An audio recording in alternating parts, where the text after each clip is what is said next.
safiirka Soomaaliland u fadhiya dalkani Kenya Maxamuud Cabdillaahi Jaamac Safir ayaa waxa uu ka warbixiyay safarka madaxweyne Axmed Siilaanyo iyo wafdiga hogaaminaya oo muddo 2 maalmood ahba ku sugnaa dalkani Kenya. Waxaan u sheegay Safir in madaxweyne Axmed Siilaanyo iyo wafdigiisu ay u joogeen hawlo shaqo iyagoona la kulmay danjiraha dalkani Mareykanka u fadhiya dalkan Kenya iyo waliba mas'uuliyiin kale. Marka hore haddaan ku bilaabo sida loo qaabilay madaxweynaha waxa loo qaabilay si protocol ku habboon madaxweyne oo leh protocolkii leh police leh waxa la wixii gaadiidkii ku ugu heer sareeya marka waxa sidii loo madaxweyne loo soo dhaweyn lahaa asaga iyo loo soo dhaweeyay ergadiisa iyo wasiirada la socdana sida si lamida ya oo protocol level lagu soo dhaweeyay dabeetana markii la ogaaday madaxweynuhu halka yimi waxa ugu horeeyay safiirka Mareykanka ayaa ila soo xiriiray oo dalbaday inuu madaxweynaha fursad siiyo oo kula kulmo marka deetana madaxweynaha iyo wasiiradii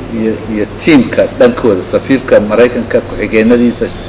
saraakiishiisa kale ee kuwa siyaasadda kuwa dhaqaalaha kuwa amniga waxa soo dhan isagoo wata yuu yimi dabeetana waxa la bilaabay wada hadal safarka madaxweynuhu ee halku soo maray wuxuu la xiriiraa warkii dawladda Ingiriisku soo saartay ee ay dadkeeda uga digtay khatarta Soomaaliland iyo Soomaaliya kaga wajahan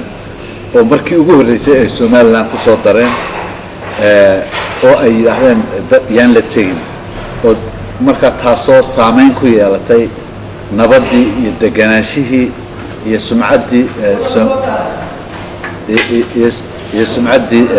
سمعتي Somaliland marka dabeetana safarku wuxuu ahaa mid wada tashi iskaashi xog waraysi heer sare ah laga wada hadlayo dawladda Somaliland iyo dawladda Soomaaliya. Maxamuud Safir safiirka Soomaaliland ee Kenya ayaa waxa uu sheegay in kulankii madaxweyne Axmed Maxamuud Siilaanyo iyo safiirka dalka Mareykanka u fadhiya dalkani Kenya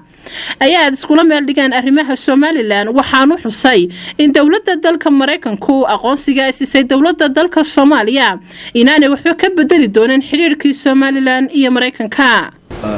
waa la socotaan oo dawladda Mareykanku waxay aqoonsatay beridooyto tigisi madaxweynaha Soomaaliya Xasan Sheekh Maxamuud waa tii dawladdiisa la aqoonsaday marka safiirku wuxuu noo adkeeyay oo noo xoojiyay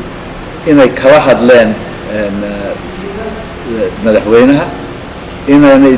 una sheegeen inaan aqoonsigaasu mid wax ka bedelaya siday ula dhaqmi jireen Soomaaliland inaanu ahayn marka dabeetana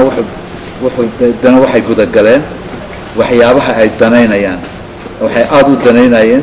nabadda security-ga iyo la dagaalanka argagixisada dareemo badan ay qabaan noo sheegeen